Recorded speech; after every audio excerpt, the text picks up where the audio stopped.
Hi ಸ್ನೇಹಿತರೆ, ನಾನು ನಂಚನಾಯಕ್, ಸ್ಪರ್ಧಾ ಕರ್ನಾಟಕ ಅಕಾಡೆಮಿ ಶಿವಮೊಗ್ಗ, ಸ್ಪರ್ಧಾ ಕರ್ನಾಟಕ ಯೂಟ್ಯೂಬ್ ಚಾನಲ್ಗೆ ನಿಮಗೆಲ್ಲರಿಗೂ ಕೂಡ ಆತ್ಮೀಯವಾದ ಸ್ವಾಗತ.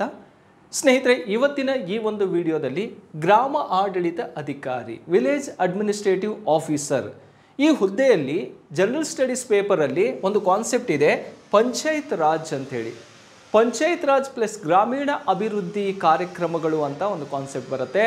ಅದ್ರ ಬಗ್ಗೆ ಇವತ್ತು ಚರ್ಚೆ ಮಾಡ್ತಾ ಹೋಗೋಣ. ಹಾಗೆ ಸ್ನೇಹಿತರೆ, 2024 ಈ ಸ್ಪರ್ಧಾರ್ಥಿಗಳ ಒಂದು ಸುವರ್ಣ ಯುಗ ಅಂತಲೇ ಕರಿತೀವಿ. ಯಾಕಂದರೆ ಅಷ್ಟೊಂದು ನೋಟಿಫಿಕೇಷನ್ಗಳಾಗಿದ್ದಾವೆ. ವಿಲೇಜ್ ಅಡ್ಮಿನಿಸ್ಟ್ರೇಟಿವ್ ಆಗಿದೆ, ಅದರ ಜೊತೆಗೆ ಲ್ಯಾಂಡ್ ಸರ್ವೇರ್ ಹುದ್ದೆ, ಹಾಗೆ ಬೀಟ್ ಫಾರೆಸ್ಟರ್ ಹುದ್ದೆಗಳಿಗೂ ಕೂಡ ನೋಟಿಫಿಕೇಷನ್ ಆಗಿದೆ, BMTCಗಾಗಿದೆ. ಇನ್ನು ಮುಂದಿನ ದಿನದಲ್ಲಿ PDOನೂ ಕೂಡ ನೋಟಿಫಿಕೇಷನ್ ಆಗುವಂತಹ ಸಾಧ್ಯತೆ ಇದೆ.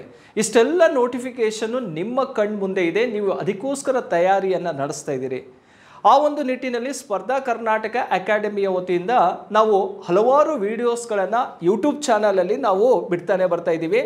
ಹಾಗಾದರೆ ಸ್ನೇಹಿತರೆ, ಸ್ಪರ್ಧಾ ಕರ್ನಾಟಕ ಅಕಾಡೆಮಿ ಯೂಟ್ಯೂಬ್ ಚಾನಲಿಗೆ ಯಾರು ಸಬ್ಸ್ಕ್ರೈಬ್ ಆಗಿಲ್ವೋ ದಯಮಾಡಿ ಎಲ್ಲರೂ ಸಬ್ಸ್ಕ್ರೈಬ್ ಆಗಿ, ಬೆಲ್ ಬಟನ್ ಒತ್ತಿ ನೋಟಿಫೈ ಆಗಿ ಅಂತ ಹೇಳ್ತೀನಿ. ಹಾಗೆ ಸ್ನೇಹಿತರೆ ನೋಡಿ, ಭಾಳಷ್ಟು ಜನ ಸ್ಪರ್ಧಾರ್ಥಿಗಳು ನೀವು ಎಕ್ಸಾಮಿಗೆ ತಯಾರಿಯನ್ನು ನಡೆಸ್ತಾ ಇದ್ದೀರಿ. ಅದರ ಜೊತೆಗೆ ಉದ್ಯೋಗವನ್ನು ಕೂಡ ಮಾಡ್ತಾ ಇದ್ದೀರಿ ಕೆಲವರು. ಹಾಗೆ ಕೆಲವರು ವಿದ್ಯಾರ್ಥಿಗಳಾಗೂ ಕೂಡ ಕೆಲಸವನ್ನು ಮಾಡ್ತಾ ಇದ್ದೀರಿ. ಎಜುಕೇಷನ್ ಕಂಪ್ಲೀಟ್ ಮಾಡ್ಕೋಬೇಕು, ಇನ್ನೊಂದು ಕಡೆ ಕಾಂಪಿಟೇಟಿವ್ಗೂ ನಾವು ತಯಾರಿ ಆಗಬೇಕಾದ್ರೆ ನಿಮಗೆ ಆಪ್ಷನ್ ಇರೋದು ಆಫ್ಲೈನ್ ಕ್ಲಾಸಸ್ ಮೂಲಕ ಸಾಧ್ಯತೆ ಇರೋದಿಲ್ಲ. ಹಾಗಾಗಿ ಸ್ಪರ್ಧಾ ಕರ್ನಾಟಕ ತಂಡ ನಿಮಗೋಸ್ಕರ ಏನು ಮಾಡಿದೆಪ್ಪ ಅಂದರೆ ಒಂದು ಆನ್ಲೈನ್ ಪ್ಲಾಟ್ಫಾರ್ಮನ್ನು ರೆಡಿ ಮಾಡಿದೆ. ಈ ಆನ್ಲೈನ್ ಪ್ಲಾಟ್ಫಾರ್ಮಲ್ಲಿ ಆಲ್ರೆಡಿ ನಾವು ಬೀಟ್ ಫಾರೆಸ್ಟರ್ ಹುದ್ದೆಗೆ ಸಂಬಂಧಪಟ್ಟಂತೆ ಆ್ಯಪನ್ನು ಲಾಂಚ್ ಮಾಡಿದ್ವಿ. ಈಗ ರೀಸೆಂಟ್ಲಿ ನಾವು 2 ಹುದ್ದೆಗಳಿಗೆ ಸಂಬಂಧಪಟ್ಟಂತೆ ಸ್ಪರ್ಧಾ ಕರ್ನಾಟಕ ತಂಡದ ವತಿಯಿಂದ ಒಂದು ಆ್ಯಪನ್ನು ಲಾಂಚ್ ಮಾಡಿದ್ದೀವಿ. ಅದು ಯಾವ್ಯಾವ ಕೋರ್ಸ್ಗಳಿಗೆ ಅಂತ ನೋಡಿದಾಗ ಸ್ನೇಹಿತರೆ ನೋಡಿ, ಲ್ಯಾಂಡ್ ಸರ್ವೇಯರ್ ಅಂತ ಬರುತ್ತೆ.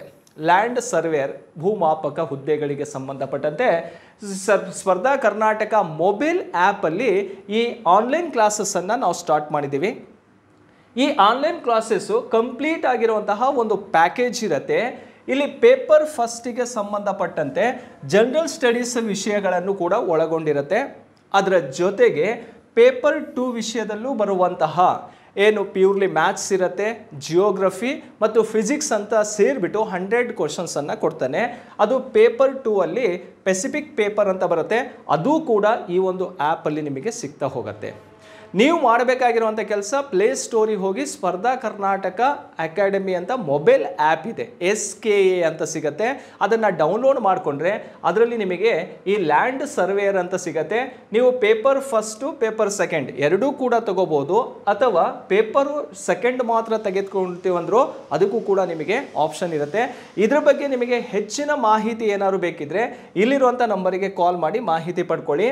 9071673831 ಅಥವಾ 9071673832 ಎರಡರಲ್ಲಿ ಯಾವುದಾದ್ರು ಒಂದು ನಂಬರಿಗೆ ಕಾಲ್ ಮಾಡಿ ಇದರ ಬಗ್ಗೆ ಹೆಚ್ಚಿನ ಮಾಹಿತಿ ಪಡ್ಕೊಳ್ಳಿ. ಹಾಗೆ ಸ್ನೇಹಿತರೆ, ಮತ್ತೊಂದು ಆ್ಯಪನ್ನು ಲಾಂಚ್ ಮಾಡಿದ್ದೀವಿ. ಅದು ಯಾವುದಪ್ಪ ಅಂದರೆ ಗ್ರಾಮ ಆಡಳಿತ ಅಧಿಕಾರಿ, VAO, ವಿಲೇಜ್ ಅಡ್ಮಿನಿಸ್ಟ್ರೇಟಿವ್ ಆಫೀಸರ್ ಹುದ್ದೆಗಳಿಗೂ ಕೂಡ ನಾವು ಆನ್ಲೈನ್ ಬ್ಯಾಚಸ್ಸನ್ನು ಸ್ಟಾರ್ಟ್ ಮಾಡಿದ್ದೀವಿ.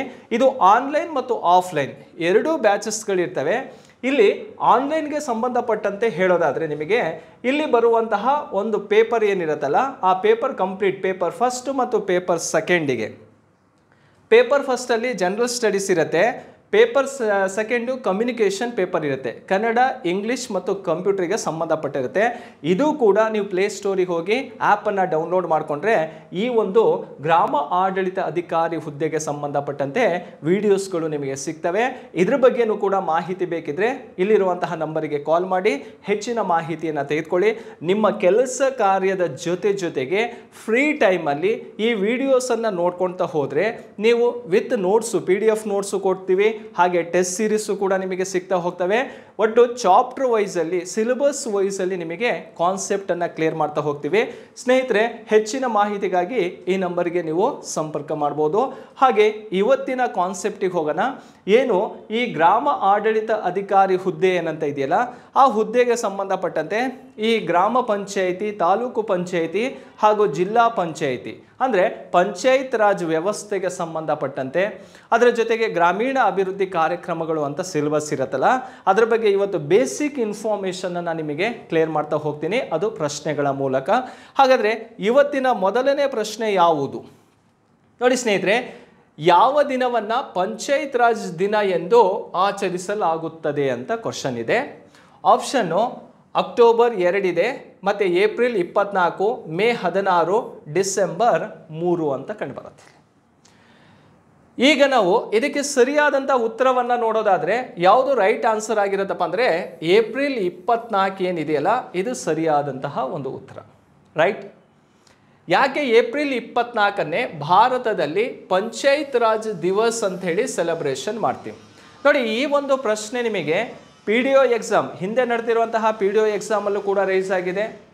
ಅದರ ಜೊತೆಗೆ ಹಿಂದೆ ನಡೆದಿರುವಂತಹ ಗ್ರಾಮ ಪಂಚಾಯಿತಿಯ ಕಾರ್ಯದರ್ಶಿ ಗ್ರೇಡ್ 2 ಪೋಸ್ಟ್ ಏನಿದೆಯಲ್ಲ ಅದ್ರ ಬಲ್ಲೂ ಕೂಡ ಕ್ವಶನನ್ನು ರೈಸ್ ಆಗಿರೋದು. ಈಗ ಗ್ರಾಮ ಆಡಳಿತ ಅಧಿಕಾರಿ ಹುದ್ದೆಗಳಿಗೆ ಸಂಬಂಧಪಟ್ಟಂತೆ ಪ್ರಶ್ನೆ ರೈಸ್ ಆಗುವಂಥ ಸಾಧ್ಯತೆ ಇದೆ ನೋಡಿ. ಪಂಚಾಯತ್ ರಾಜ್ ದಿವಸ್ ಅಂತ ಏಪ್ರಿಲ್ 24 ನಾವು ಸೆಲೆಬ್ರೇಷನ್ ಮಾಡ್ತೀವಿ. ಹಾಗಾದರೆ ಈ ಏಪ್ರಿಲ್ 24 ಪಂಚಾಯತ್ ರಾಜ್ ದಿವಸ್ ಅಂಥೇಳಿ ಯಾವ ವರ್ಷದಿಂದ ಆಚರಣೆ ಮಾಡ್ತಾ ಬರ್ತಾ ಇದೀವಿ ಅಂದರೆ 2010ರಿಂದ ಈ ಪಂಚಾಯತ್ ರಾಜ್ ದಿವಸ್ ಅಂತೇಳಿ ಏಪ್ರಿಲ್ 24 ಸೆಲೆಬ್ರೇಷನ್ ಮಾಡ್ತೀವಿ ಇಡೀ ರಾಷ್ಟ್ರಾದ್ಯಂತ. ಹಾಗಾದರೆ ಈ ಏಪ್ರಿಲ್ 24ರಿಂದ ಇದನ್ನು ಪಂಚಾಯತ್ ರಾಜ್ ದಿವಸ್ ಅಂತೇಳಿ ಆಚರಣೆ ಮಾಡೋಕ್ಕೆ ಪ್ರಾರಂಭಿಸಿದವರು ಯಾರಪ್ಪ ಅಂದರೆ ಡಾಕ್ಟರ್ ಮನಮೋಹನ್ ಸಿಂಗ್ ಅವರು. ಆವಾಗಿನ ಪ್ರಧಾನಮಂತ್ರಿ ಆದಂತಹ ಮನಮೋಹನ್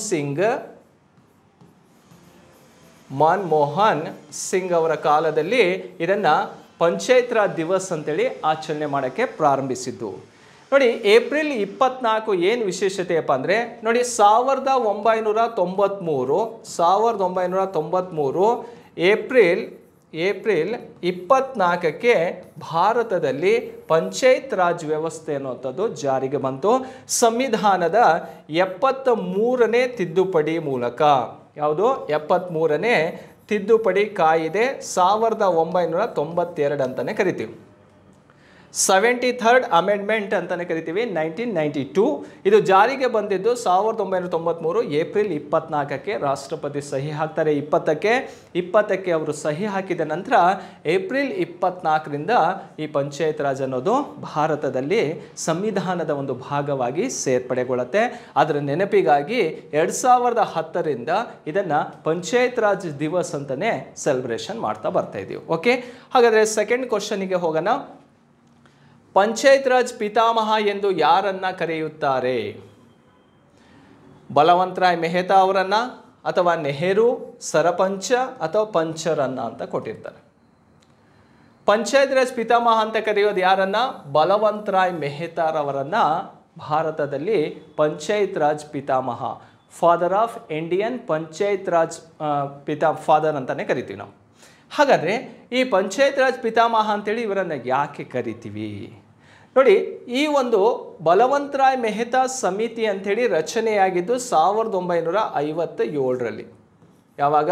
1957ನಲ್ಲಿ ಈ ಕಮಿಟಿಯನ್ನು ರಚನೆ ಮಾಡಲಾಗತ್ತೆ, ಸಮಿತಿ ರಚನೆ ಆಗತ್ತೆ.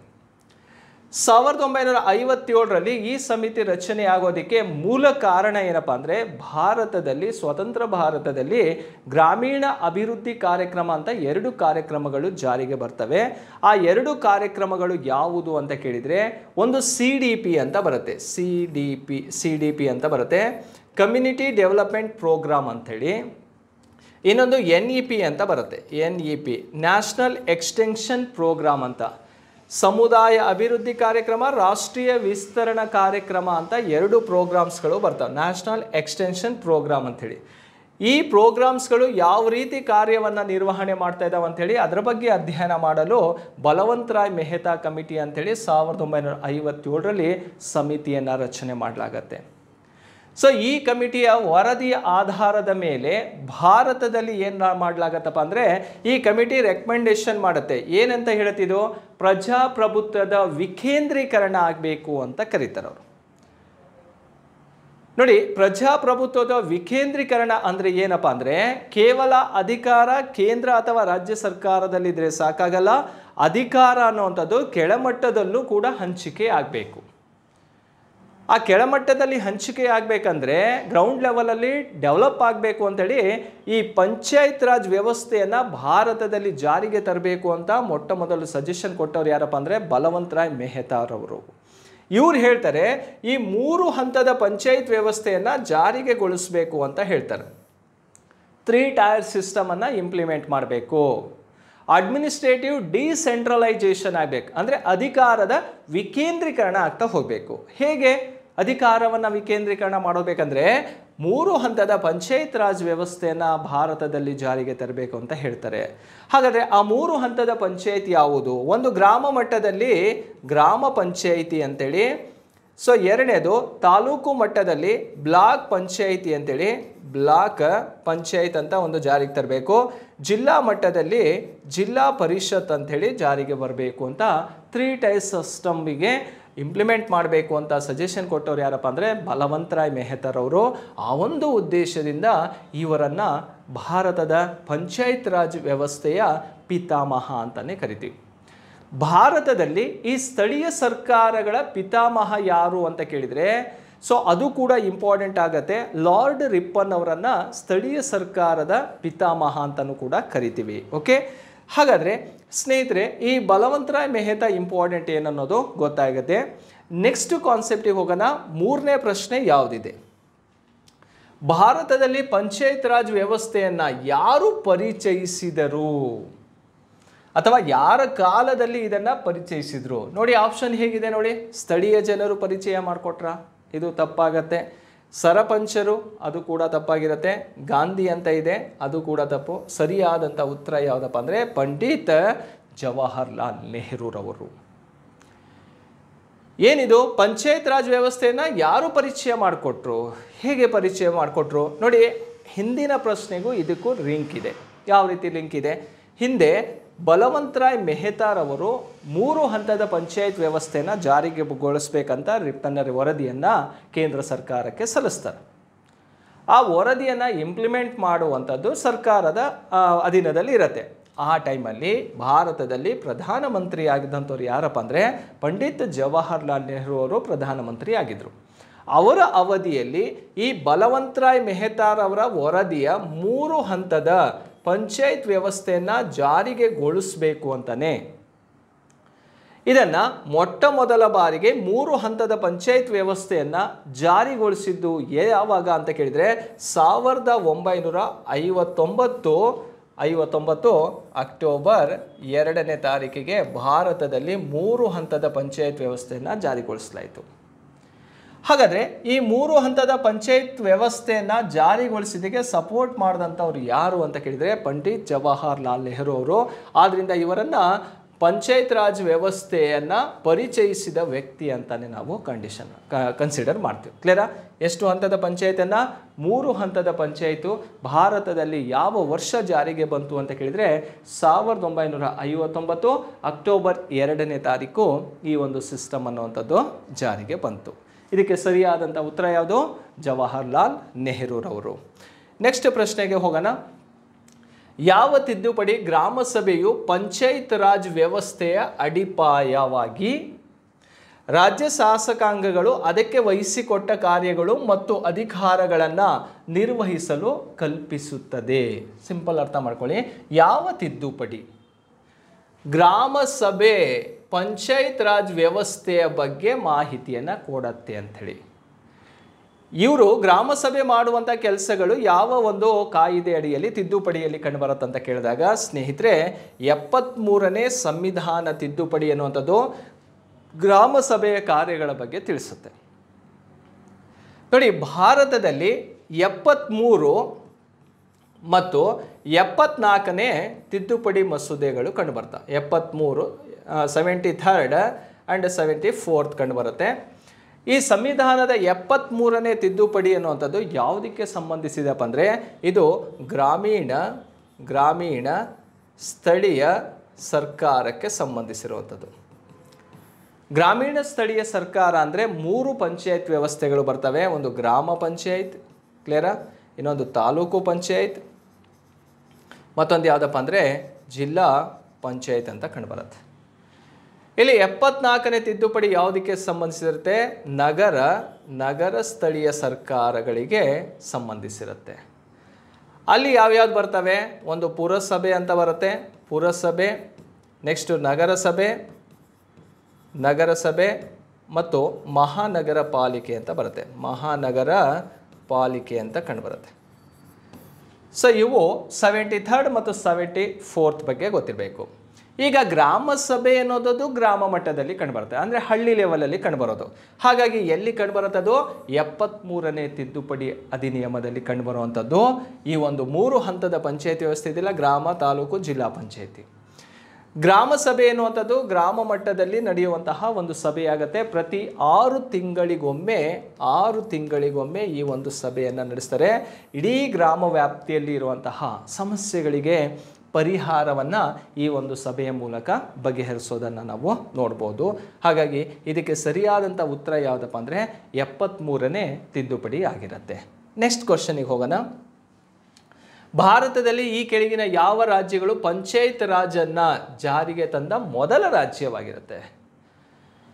First panchayat raj established state ಅಂತ ಕೇಳಿದರೆ ಯಾವ ರಾಜ್ಯದಲ್ಲಿ ಮೊದಲು ಪಂಚಾಯತ್ ರಾಜ್ ವ್ಯವಸ್ಥೆಯನ್ನು ಜಾರಿಗೆ ತಂದರು ಅಂತ ಕೇಳಿದರೆ ಸ್ನೇಹಿತರೆ, ರಾಜಸ್ಥಾನ ಮೊದಲ ಬಾರಿಗೆ ಈ 3 ಹಂತದ ಪಂಚಾಯತ್ ರಾಜ್ ವ್ಯವಸ್ಥೆಯನ್ನು ಜಾರಿಗೆ ತಂದರು. ನೋಡಿ, ನಿಮಗೆ ಆವಾಗಲೇ ಹೇಳಿದೆ, ಬಲವಂತರಾಯ್ ಮೆಹತಾರವರ ವರದಿಯನ್ನು ಆಧಾರವಾಗಿಟ್ಕೊಂಡು ಜವಾಹರ್ಲಾಲ್ ನೆಹರೂರವರು ಆಗಿನ ಪ್ರಧಾನಮಂತ್ರಿ 1959 ಅಕ್ಟೋಬರ್ 2ನೇ ತಾರೀಕಿಗೆ ಭಾರತದಲ್ಲಿ 3 ಹಂತದ ಪಂಚಾಯತ್ ವ್ಯವಸ್ಥೆಯನ್ನು ರಾಜಸ್ಥಾನದ ನಾಗೂರ್ ಎಂಬ ಸ್ಥಳದಲ್ಲಿ, ಯಾವ ಸ್ಥಳ? ರಾಜಸ್ಥಾನದ ನಾಗೂರ್ ಎಂಬ ಸ್ಥಳದಲ್ಲಿ ಈ ಒಂದು 3 ಹಂತದ ಪಂಚಾಯತ್ ವ್ಯವಸ್ಥೆಯನ್ನು ಉದ್ಘಾಟನೆ ಮಾಡಿದರು. ಆದ್ದರಿಂದ ಭಾರತದಲ್ಲಿ 3 ಹಂತದ ಪಂಚಾಯತ್ ವ್ಯವಸ್ಥೆಯನ್ನು ಜಾರಿಗೊಳಿಸಿದಂಥ ರಾಜ್ಯ ಯಾವುದು ಅಂತ ಕೇಳಿದರೆ ಅದು ರಾಜಸ್ಥಾನ ಫಸ್ಟ್ ಟೈಮು. ಯಾರು ಅದನ್ನು ಉದ್ಘಾಟನೆ ಮಾಡಿದವರು? ಜವಾಹರ್ಲಾಲ್ ನೆಹರೂರವರು. ಈ ಇಯರ್ ಕೇಳಿದರೆ 1959 ಅಕ್ಟೋಬರ್ 2ಕ್ಕೆ. ರಾಜ್ಯ ಕೇಳಿದರೆ ಯಾವುದು? ರಾಜಸ್ಥಾನ. ಇದಕ್ಕೆ ಸರಿಯಾದಂಥ ಉತ್ತರ ಯಾವುದಪ್ಪ ಅಂದರೆ ರಾಜಸ್ಥಾನವಾಗಿರುತ್ತೆ. ನೆಕ್ಸ್ಟ್ ಕ್ವಶನಿಗೆ ಹೋಗೋಣ ಸ್ನೇಹಿತರೆ. ಸಂವಿಧಾನದ 74ನೇ ತಿದ್ದುಪಡಿಯಿಂದ 12ನೇ ಶೆಡ್ಯೂಲ್ನಲ್ಲಿರುವಂತಹ ಅಂಶಗಳ ಸಂಖ್ಯೆ ಎಷ್ಟು? ಅಂದರೆ ಈ 73ನೇ ತಿದ್ದುಪಡಿಯಲ್ಲಿ ಎಷ್ಟು ವಿಷಯಗಳ ಮೇಲೆ ಯಾವ್ಯಾವುದು ಪುರಸಭೆ, ಮಹಾನಗರ ಪಾಲಿಕೆ ಮತ್ತು ನಗರಸಭೆ ಅಂತ ಏನು ಹಂತಗಳಿದಾವಲ್ಲ ಅವು ಏನು ಕೆಲಸ ಮಾಡಬೇಕು, ಎಷ್ಟು ವಿಷಯಗಳ ಮೇಲೆ ಅವು ಕೆಲಸವನ್ನು ಮಾಡಬೇಕು ಅಂಥೇಳಿ ಕೇಳಿರುವಂಥ ಪ್ರಶ್ನೆ ಆಗಿರುತ್ತೆ. ನೋಡಿ, 74ನೇ ತಿದ್ದುಪಡಿಯಲ್ಲಿ 12ನೇ ಶೆಡ್ಯೂಲಲ್ಲಿರುವಂತಹ ವಿಷಯಗಳ ಸಂಖ್ಯೆ ಎಷ್ಟು ಅಂತ ಕೇಳಿದರೆ 18 ವಿಷಯಗಳ ಮೇಲೆ ಕೆಲಸವನ್ನು ಮಾಡ್ತಾವೆ. ನೀರಿನ ವ್ಯವಸ್ಥೆ ಆಗಿರ್ಬೋದು, ಚರಂಡಿ ವ್ಯವಸ್ಥೆ ಆಗಿರ್ಬೋದು, ಅಥವಾ ರಸ್ತೆ ಕಾಮಗಾರಿ ಆಗಿರ್ಬೋದು, ಇವೆಲ್ಲವನ್ನು ಒಳಗೊಂಡೆ ಎಜುಕೇಷನ್ ರಿಲೇಟೆಡ್ಡು, ಹಾಸ್ಪಿಟಲ್ ರಿಲೇಟೆಡ್ಡು, ಆರೋಗ್ಯದ ಸಮಸ್ಯೆಗಳಿಗೆ ಸಂಬಂಧಪಟ್ಟಂತೆ ಅವನ್ನೆಲ್ಲ ಮೇಂಟೆನೆನ್ಸ್ ಮಾಡುವಂತಹ ಟಾಪಿಕ್ ಎಷ್ಟಿರ್ತಾವಪ್ಪ ಅಂದರೆ 18 ವಿಷಯಗಳ ಮೇಲೆ ಈ 74ನೇ ತಿದ್ದುಪಡಿ 12ನೇ ಶೆಡ್ಯೂಲ್ನಲ್ಲಿ ಕಂಡುಬರ್ತವೆ. ಆ ವಿಷಯಗಳ ಮೇಲೆ ಈ ಒಂದು ನಗರಸಭೆ, ಪುರಸಭೆ, ಮಹಾನಗರ ಪಾಲಿಕೆಗಳು ತನ್ನ ಕೆಲಸವನ್ನು ಮಾಡ್ತಾ ಹೋಗ್ತವೆ. ಇದು ಬಹಳಷ್ಟು ಎಕ್ಸಾಮಲ್ಲಿ ಬಂದಿರುವಂಥ ಪ್ರಶ್ನೆನೂ ಕೂಡ ಆಗಿರುತ್ತೆ. ನೋಡಿ, 74 ಅಂತ ಕೊಟ್ಟ, ಮಿಸ್ ಆಗಿ 73 ಅಂತ ಕೊಟ್ಬಿಟ್ರೆ ಅದಕ್ಕೆ ಸರಿಯಾದಂಥ ಉತ್ತರ ಯಾವುದಿರ್ಬೋದು ಅಂದರೆ ಗ್ರಾಮೀಣ ಸ್ಥಳೀಯ ಸರ್ಕಾರಗಳಿದಾವಲ್ಲ ಅವು ಎಷ್ಟು ವಿಷಯಗಳ ಮೇಲೆ ಕೆಲಸವನ್ನು ಮಾಡ್ತವೆ? ಗ್ರಾಮೀಣ ಸ್ಥಳೀಯ ಸರ್ಕಾರಗಳು ನೋಡಿ 29 ವಿಷಯಗಳ ಮೇಲೆ ತನ್ನ ಕಾರ್ಯವನ್ನು ನಿರ್ವಹಣೆ ಮಾಡ್ತವೆ. ಗ್ರಾಮ ಪಂಚಾಯಿತಿ, ತಾಲೂಕು ಪಂಚಾಯಿತಿ ಮತ್ತು ಜಿಲ್ಲಾ ಪಂಚಾಯಿತಿಗಳು ಅಂತ ಏನು ಕಂಡು ಬರ್ತಾವಲ್ಲ ಅವು 29 ವಿಷಯಗಳ ಮೇಲೆ ತನ್ನ ಕೆಲಸವನ್ನು ಮಾಡೋದನ್ನು ನೋಡ್ಬೋದು. ಇದಕ್ಕೆ 74ಕ್ಕೆ ಸರಿ ಉತ್ತರ 18 ಆದರೆ 73 ಅಂತ ಎಕ್ಸಾಮಲ್ಲಿ ಬಂತಂದರೆ ಆನ್ಸರ್ ಎಷ್ಟು ಮಾಡಿ 29 ಅಂತ ಆನ್ಸರ್ ಮಾಡಬೇಕಾಗತ್ತೆ. ಇದು 6ನೇ ಪ್ರಶ್ನೆಗೆ ಸರಿಯಾದಂಥ ಉತ್ತರ 3 ಆಗಿರುತ್ತೆ. 7ನೇ ಪ್ರಶ್ನೆಗೆ ಹೋಗೋಣ. 2023ರ ಹೊತ್ತಿಗೆ ಭಾರತದಲ್ಲಿ ಯಾವ ರಾಜ್ಯ ಅತಿ ಹೆಚ್ಚು ಗ್ರಾಮ ಪಂಚಾಯಿತಿಗಳನ್ನು ಹೊಂದಿದೆ? ನೋಡಿ, ಭಾರತದಲ್ಲಿ ಯಾವ ರಾಜ್ಯದಲ್ಲಿ ಅತಿ ಹೆಚ್ಚು ಗ್ರಾಮ ಪಂಚಾಯಿತಿಗಳನ್ನು ಹೊಂದಿದೆ ಅಂತ ಕೇಳಿದರೆ ನೋಡಿ ಉತ್ತರ ಪ್ರದೇಶದಲ್ಲಿ ಅತಿ ಹೆಚ್ಚು ಗ್ರಾಮ ಪಂಚಾಯಿತಿಗಳನ್ನು ಹೊಂದಿರೋದನ್ನು ನೋಡ್ಬೋದು. ಯಾಕಂದರೆ ಅತಿ ಹೆಚ್ಚು ಜನಸಂಖ್ಯೆ ಇರೋದ್ರಿಂದ ಆ ಜನಸಂಖ್ಯೆಗೆ ಅನುಗುಣವಾಗಿ ಅಲ್ಲಿನ ಭೂಪ್ರದೇಶಗಳಿಗೆ ಅನುಗುಣವಾಗಿ ಅಲ್ಲಿ ಅತಿ ಹೆಚ್ಚು ಗ್ರಾಮ ಪಂಚಾಯಿತಿಗಳನ್ನು ಯಾವ ರಾಜ್ಯದಲ್ಲಿ ಹೊಂದಿದೆ ಅಂತ ಕೇಳಿದರೆ ಅದು ಉತ್ತರ ಪ್ರದೇಶ ಆಗಿರುತ್ತೆ. 2023 2023 2024 ಬಂದರೂ ಕೂಡ ಅತಿ ಹೆಚ್ಚು ಗ್ರಾಮ ಪಂಚಾಯಿತಿಗಳು ಯಾವ ರಾಜ್ಯದಲ್ಲಿ ಕಂಡುಬರ್ತಾವಂದರೆ ಅದಕ್ಕೆ ಸರಿಯಾದಂಥ ಉತ್ತರ ಯಾವುದಾಗಿರಬೇಕು? ಉತ್ತರ ಪ್ರದೇಶ ಆಗಿರುತ್ತೆ. ಓಕೆ, ಇದು 7ನೇ ಪ್ರಶ್ನೆಗೆ ಸರಿಯಾದಂತಹ ಉತ್ತರವಾಗಿರುತ್ತೆ. 8ನೇ ಪ್ರಶ್ನೆಗೆ ಹೋಗೋಣ. ಈ ಕೆಳಗಿನವುಗಳಲ್ಲಿ ಯಾವುದು ಪಂಚಾಯಿತಿಗಳ ಕಡ್ಡಾಯ ಕಾರ್ಯವಾಗಿರುತ್ತೆ? ಮಾಡಲೇಬೇಕಾದಂಥ ಕೆಲಸ ಏನು? ನೋಡು, ಒಂದು ಪಂಚಾಯಿತಿ ವ್ಯಾಪ್ತಿಗೆ ಸಂಬಂಧಪಟ್ಟಂತೆ ಏನೇನು ಕೆಲಸ ಮಾಡ್ಬೋದು? 29 ವಿಷಯಗಳನ್ನು ಹೇಳಿದ್ದೀನಲ್ಲ, ಆ 29 ವಿಷಯಗಳಲ್ಲಿ ಶಿಕ್ಷಣವೂ ಬರುತ್ತೆ, ಹೆಲ್ತ್ ಕೂಡ ಇರುತ್ತೆ, ಆರೋಗ್ಯ ರಕ್ಷಣೆಯೂ ಕೂಡ ಇರುತ್ತೆ, ಹಾಗೆ ಮಹಿಳಾ ಸಬಲೀಕರಣನೂ ಕೂಡ ಇರುತ್ತೆ, ರಸ್ತೆ ನಿರ್ಮಾಣನೂ ಕೂಡ ಇರುತ್ತೆ. ಎಲ್ಲ ಇದಾವೆ ಇವು. ಆದರೆ ಅದರಲ್ಲಿ ಮೇಜರ್ ಆಗಿ ತಗೊಳ್ಳೋದಾದರೆ ಯಾವ ವಿಷಯದ ಮೇಲೆ ಕೆಲಸ ಮಾಡಲೇಬೇಕಾಗತ್ತೆ? ಕಂಪಲ್ಸರಿ ವರ್ಕ್ ಅಂತ ಕರಿತೀವಿ. ನೋಡಿ, ಒಂದು ಸ್ಥಳವನ್ನು ನಾವು ತಲುಪಬೇಕಂದ್ರೆ, ಒಂದು ಹಳ್ಳಿಯಿಂದ ಮತ್ತೊಂದು ಹಳ್ಳಿಗೆ ಹೋಗಬೇಕಂದ್ರೆ ಫಸ್ಟ್ ನಮಗೇನು ಬೇಕಾಗಿರೋದು? ಮೂಲ ಸೌಕರ್ಯಗಳಲ್ಲಿ ರಸ್ತೆಗಳು ಸರಿಯಾಗಿರಬೇಕು. ಈ ರಸ್ತೆಗಳು ಸರಿಯಾಗಿತ್ತಂದರೆ ಯಾವ ರೀತಿ ಇರುತ್ತೆ ನೋಡಿ, ರಸ್ತೆ ವ್ಯವಸ್ಥೆ ಸರಿಯಾಯಿತಂದರೆ ಅಲ್ಲಿ ಅಗ್ರಿಕಲ್ಚರ್ ಸೆಕ್ಟರ್ ಡೆವಲಪ್ ಆಗೇ ಆಗುತ್ತೆ. ಯಾಕಂದರೆ ಒಂದು ಭೂಪ್ರದೇಶದಲ್ಲಿ ಬೆಳೆಯುವಂತಹ ಕೃಷಿ ಉತ್ಪನ್ನಗಳನ್ನು ಮಾರುಕಟ್ಟೆಗೆ ತಲುಪಿಸಬೇಕಂದ್ರೆ ಅಲ್ಲಿ ರಸ್ತೆ ವ್ಯವಸ್ಥೆ ಸರಿಯಾಗಿರ್ಬೇಕು, ಅಂದರೆ ಟ್ರಾನ್ಸ್ಪೋರ್ಟ್ ಸಿಸ್ಟಮ್ ಡೆವಲಪ್ ಆಗುತ್ತೆ. ಅದರ ಜೊತೆಗೆ ಮಕ್ಕಳು ಸ್ಕೂಲಿಗೆ ಹೋಗಬೇಕಂದ್ರೂ ಕೂಡ ಅದಕ್ಕೆ ಉತ್ತಮವಾದಂತಹ ಒಂದು ರಸ್ತೆ ಬೇಕು, ಸಂಚಾರ ಮಾಡೋದಕ್ಕೆ ರಸ್ತೆ ಬೇಕು. ಪ್ರತಿಯೊಂದು ಸವಲತ್ತುಗಳನ್ನು ಪೂರೈಕೆ ಮಾಡಬೇಕಂದ್ರೆ ರೋಡ್ಸ್ ಇಂಪಾರ್ಟೆಂಟ್ ಆಗಿರ್ತವೆ. ಆ ರೋಡ್ಸ್ ಡೆವಲಪ್ ಆಯ್ತು ಅಂದರೆ ಆಟೋಮೆಟಿಕಲಿ ಎಲ್ಲ ಕ್ಷೇತ್ರಗಳನ್ನು ನಾವು ಅಭಿವೃದ್ಧಿಪಡಿಸ್ತಾ ಹೋಗ್ಬೋದಾಗತ್ತೆ. ಹಾಗಾಗಿ ಕೇಳಿರುವಂಥ 4 ಆನ್ಸರ್ ಸರಿ ಇದ್ದರೂ ಕೂಡ ಅದರಲ್ಲಿ ಮುಖ್ಯವಾಗಿರೋ ಅಥವಾ ಕಡ್ಡಾಯ ಕೆಲಸ ಯಾವುದಪ್ಪ ಅಂದರೆ ರಸ್ತೆಗಳನ್ನು ನಿರ್ಮಾಣ ಮಾಡುವಂತಹ ಒಂದು ಕೆಲಸ ಕಡ್ಡಾಯವಾಗಿರುತ್ತೆ. ಅದರ ಜೊತೆಗೆ ಇತರೆ ಕೆಲಸಗಳನ್ನು, ಬೀದಿ ದೀಪವನ್ನು ಹಾಕುವಂಥದ್ದು, ಕುಡಿಯುವ ನೀರಿನ ಪೂರೈಕೆಯನ್ನು ಮಾಡೋದು, ಗ್ರಂಥಾಲಯಗಳನ್ನು ನಿರ್ಮಾಣ ಮಾಡೋದು, ಶಿಕ್ಷಣ ಸಂಸ್ಥೆಗಳನ್ನು ಅಭಿವೃದ್ಧಿಪಡಿಸೋದು, ಕ್ರೀಡಾಂಗಣಗಳನ್ನು ನಿರ್ಮಾಣ ಮಾಡೋದಾಗಿರ್ಬೋದು, ಇಷ್ಟೆಲ್ಲ ಹಲವಾರು ಕಾರ್ಯಕ್ರಮಗಳನ್ನು ಆಯೋಜನೆ ಮಾಡಿಕೊಳ್ಳುತ್ತೆ ಈ ಪಂಚಾಯತ್ ರಾಜ್ಗಳಲ್ಲಿ. ಓಕೆನಾ? ಸೊ ಹಾಗಾದರೆ ಸರಿ ಉತ್ತರ ಯಾವುದು? 4ನೇದು ಸರಿ ಉತ್ತರವಾಗಿರುತ್ತೆ, ರೋಡ್ಸನ್ನು ಡೆವಲಪ್ಮೆಂಟ್ ಮಾಡುವಂಥದ್ದು. ನೆಕ್ಸ್ಟ್ 9ನೇ ಪ್ರಶ್ನೆ ಹೋಗೋಣ. ಪಂಚಾಯತ್ಗಳಿಗೆ ಹಣಕಾಸು ಆಯೋಗವನ್ನು ಇವರಿಂದ ನೇಮಿಸಲಾಗತ್ತೆ. ನೋಡಿ, ಇಲ್ಲಿ ರಾಜ್ಯ ಹಣಕಾಸು ಆಯೋಗ ಅಂತ ಬರುತ್ತೆ. ಆ ರಾಜ್ಯ ಹಣಕಾಸು ಆಯೋಗ ಏನಿದೆಯಲ್ಲ, ನಾನು ಇದರ ಬಗ್ಗೆ ಕಂಪ್ಲೀಟ್ ಆಗಿರುವಂತಹ ಕಾನ್ಸೆಪ್ಟನ್ನು ಒಂದೊಂದೇ ಪಾರ್ಟ್ ತಗೊಂಡು ನಿಮಗೆ ಆ್ಯಪಲ್ಲಿ ಕಂಪ್ಲೀಟ್ ಆಗಿರುವಂತಹ ಒಂದು ವೀಡಿಯೋಸನ್ನು ಕೊಡ್ತಾ ಬರ್ತೀನಿ. ಪಂಚಾಯತ್ ರಾಜ್ ವ್ಯವಸ್ಥೆ ಹೇಗೆ ಡೆವಲಪ್ ಆಯಿತು, ಅಲ್ಲಿಂದ ಪಂಚಾಯತಿ ಕಮಿಟೀಸ್ಗಳು ಯಾವ್ಯಾವ ರಚನೆ ಆಯಿತು, Balwantrai Mehta committee, Ashok Mehta committee, LM Singhvi committee ಅಂತ ಬರುತ್ತೆ. ಓಕೆ, ಇವೆಲ್ಲ ಕಮಿಟಿಗಳು ಏನೇನಾಯಿತು, ಏನೇನು ಇಂಪಾರ್ಟೆನ್ಸ್ ಆಯಿತು, ಅದರ ಡೆವಲಪ್ಮೆಂಟ್ಸ್ ಆಗಿರ್ಬೋದು, ಹಾಗೆ ಗ್ರಾಮ ಪಂಚಾಯತಿ, ತಾಲೂಕು ಪಂಚಾಯತಿ, ಜಿಲ್ಲಾ ಪಂಚಾಯತಿ, ಅವುಗಳ ಕಾರ್ಯ, ಅಧ್ಯಕ್ಷರ ಅಧಿಕಾರಾವಧಿ, ಇಷ್ಟೆಲ್ಲ ಕಾನ್ಸೆಪ್ಟ್ಗಳು ಅಲ್ಲಿ ಇರ್ತವೆ. ಮತ್ತು ಗ್ರಾಮೀಣ ಅಭಿವೃದ್ಧಿ ಕಾರ್ಯಕ್ರಮಗಳು, ಗೃಹ ನಿರ್ಮಾಣಕ್ಕೆ ಸರ್ಕಾರದಿಂದ ಅನುದಾನ ಎಷ್ಟು ಸಿಗ್ತಾ ಇದೆ, ಓಕೆನಾ, ಇಷ್ಟೆಲ್ಲ ಕಾರ್ಯಕ್ರಮಗಳು ಭಾಳಷ್ಟು ಇದ್ದಾವೆ. ಆ ಕಾರ್ಯಕ್ರಮಗಳ ಬಗ್ಗೆ ಕಂಪ್ಲೀಟ್ ಆಗಿರುವಂತಹ ಒಂದು ಮಾಹಿತಿಯನ್ನು ನಿಮಗೆ ವಿಡಿಯೋಸ್ ಮೂಲಕ ನಾನು ಕ್ಲಿಯರ್ ಮಾಡಿಕೊಡ್ತೀನಿ. ಹಾಗಾದರೆ ಸ್ನೇಹಿತರೆ ನೋಡಿ, ಪಂಚಾಯತ್ಗಳಿಗೆ ಹಣಕಾಸು ಆಯೋಗವನ್ನು ಇವರಿಂದ ರಚನೆ ಮಾಡಲಾಗತ್ತೆ. ಪಂಚಾಯಿತಿ ಅಂದರೆ ಇದು ಲೋಕಲ್ ಗವರ್ನಮೆಂಟ್ ಆಗಿರುತ್ತೆ, ಅಂದರೆ ರಾಜ್ಯ ಸರ್ಕಾರದ ಅಧೀನದಲ್ಲಿರೋದ್ರಿಂದ ಈ ಒಂದು ವ್ಯವಸ್ಥೆಯನ್ನು ನೋಡಿದಾಗ ರಾಜ್ಯದ ರಾಜ್ಯಪಾಲರು ಅಂತ ಏನು ಕಂಡು ಬರ್ತಾರಲ್ಲ, ಆ ರಾಜ್ಯದ ರಾಜ್ಯಪಾಲರು ಹಣಕಾಸು ಆಯೋಗವನ್ನು ರಚನೆ ಮಾಡುವಂತಹ ಒಂದು ಅಧಿಕಾರ ಇರುತ್ತೆ. 5 ವರ್ಷದ ಅವಧಿಗಾಗಿ ಈ ಹಣಕಾಸು ಆಯೋಗವನ್ನು ರಚನೆಯನ್ನು ಮಾಡಿಕೊಡ್ತಾರೆ ರಾಜ್ಯದ ರಾಜ್ಯಪಾಲರು. ಓಕೆ, ಸೊ ಈ 9ನೇ ಪ್ರಶ್ನೆಗೆ ಸರಿಯಾದಂಥ ಉತ್ತರ ಯಾವುದು? ರಾಜ್ಯದ ರಾಜ್ಯಪಾಲರು ಅನ್ನೋದು ಸರಿಯಾಗಿರುತ್ತೆ. ಹಾಗಾದರೆ 10ನೇ ಪ್ರಶ್ನೆಗೆ ಹೋಗೋಣ ಸ್ನೇಹಿತರೆ. ಪಂಚಾಯತ್ ಚುನಾಯಿತ ಸದಸ್ಯರ ಅಧಿಕಾರ ಅವಧಿ ಎಷ್ಟು ಅಂತ.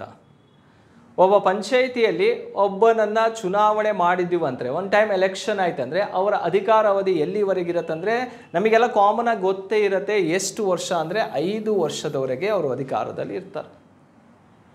ಮಧ್ಯದಲ್ಲಿ ಏನಾದ್ರು ಪ್ರಾಬ್ಲಮ್ಸ್ ಆಗಿ ಅವರ ದುರ್ನಡತೆ ಆಗಿರ್ಬೋದು, ಲಂಚ ತೆಗೆದುಕೊಳ್ಳೋದಾಗಿರ್ಬೋದು, ಅಥವಾ ಅವ್ರು ಏನಾದ್ರು ದಿವಾಳಿ ಆಗಿರ್ಬೋದು, ಅಂತ ಏನಾದ್ರು ವೈಯಕ್ತಿಕ ಸಮಸ್ಯೆಗಳು ಏನಾದ್ರು ಉಂಟಾಗಿ ಸಿಗಾಕೊಂಡ್ರೆ ಅಂಥ ಅವಧಿಯಲ್ಲಿ ಮಾತ್ರ ಅಧಿಕಾರದಿಂದ ಅವರಿಗೆ ಇಳಿಸಲಾಗತ್ತೆ. ಅದರ್ವೈಸ್ ಅವರ ಕಂಪ್ಲೀಟ್ ಆಗಿ ಎಷ್ಟು ವರ್ಷದವರೆಗೆ ಅಧಿಕಾರದಲ್ಲಿರ್ಬೋದು ನೋಡಿ, ಚುನಾಯಿತ ಸದಸ್ಯರ ಅಧಿಕಾರ ಅವಧಿ ಎಷ್ಟು ವರ್ಷ? 5 ವರ್ಷಗಳಾಗಿರ್ತವೆ. ಒಂದ್ಸಲ ಎಲೆಕ್ಷನಲ್ಲಿ ಗೆದ್ದ ಅಂದರೆ ಅವರು 5 ವರ್ಷ ಅಧಿಕಾರವನ್ನು ಪೂರ್ಣಗೊಳಿಸುವವರೆಗೂ ಅಧಿಕಾರದಲ್ಲಿ ಇರ್ತಾರೆ. ಹಾಗಾದರೆ ಸ್ನೇಹಿತರೆ, ಒಬ್ಬ ಗ್ರಾಮ ಪಂಚಾಯಿತಿ ಒಬ್ಬ ಸದಸ್ಯನನ್ನು ನಾವು ಎಲೆಕ್ಟ್ ಮಾಡ್ತೀವಿ. ಒಬ್ಬ ಸದಸ್ಯನನ್ನು ಎಲೆಕ್ಟ್ ಮಾಡಬೇಕಂದ್ರೆ, ಒಬ್ಬ ಮೆಂಬರನ್ನು ಎಲೆಕ್ಟ್ ಮಾಡಬೇಕಂದ್ರೆ ಆತನಿಗೆ ಎಷ್ಟು ಜನ ವೋಟ್ ಹಾಕಿದರೆ ಒಬ್ಬ ಎಲೆಕ್ಟ್ ಆಗ್ತಾನೆ ಅನ್ನೋದಾದರೆ, ಪ್ರತಿ 400 ಜನರಿಗೆ ಒಬ್ಬನನ್ನು ಎಲೆಕ್ಟ್ ಮಾಡ್ತಾರೆ. ಪ್ರತಿ 400 ಜನ ಮತದಾರರಿಗೆ ಒಬ್ಬನನ್ನು ಎಲೆಕ್ಟ್ ಮಾಡುವಂಥದ್ದು ಗ್ರಾಮ ಪಂಚಾಯಿತಿ ಮಟ್ಟದಲ್ಲಿ ಇರ್ತವೆ. ಸೊ ಹಾಗಾಗಿ ಈ ಒಂದು ಪ್ರಶ್ನೆಗೆ ಸರಿ ಉತ್ತರ ಯಾವುದು? 5 ವರ್ಷಗಳು ಅನ್ನೋದು ಸರಿ ಉತ್ತರವಾಗಿರುತ್ತೆ. ಓಕೆ ಸ್ನೇಹಿತರೆ, ಇವತ್ತಿನ ಈ ಒಂದು ವಿಡಿಯೋದಲ್ಲಿ ಬೇಸಿಕ್ ಈ 10 ಕ್ವಶನ್ಸ್ಗಳಿಗೆ ರಿಲೇಟೆಡ್ ಆಗಿರುವಂತಹ ಆನ್ಸರ್ ಯಾವುದು ಅಂತ ನಿಮಗೆ ಕ್ಲಿಯರ್ ಮಾಡಿಕೊಟ್ಟಿದ್ದೀನಿ. ಹಾಗೆ ಸ್ನೇಹಿತರೆ, ಮುಂದಿನ ವಿಡಿಯೋದಲ್ಲಿ ಮತ್ತೆ ಈ ಪಂಚಾಯತ್ ಮತ್ತು ಗ್ರಾಮೀಣ ಅಭಿವೃದ್ಧಿ ಕಾರ್ಯಕ್ರಮಗಳ ಬಗ್ಗೆ ಇನ್ನೂ ಹೆಚ್ಚಿನ ಕಾನ್ಸೆಪ್ಟ್ ಬಂದಿಗೆ ಮತ್ತೆ ಬರ್ತೀನಿ. Thank you very much.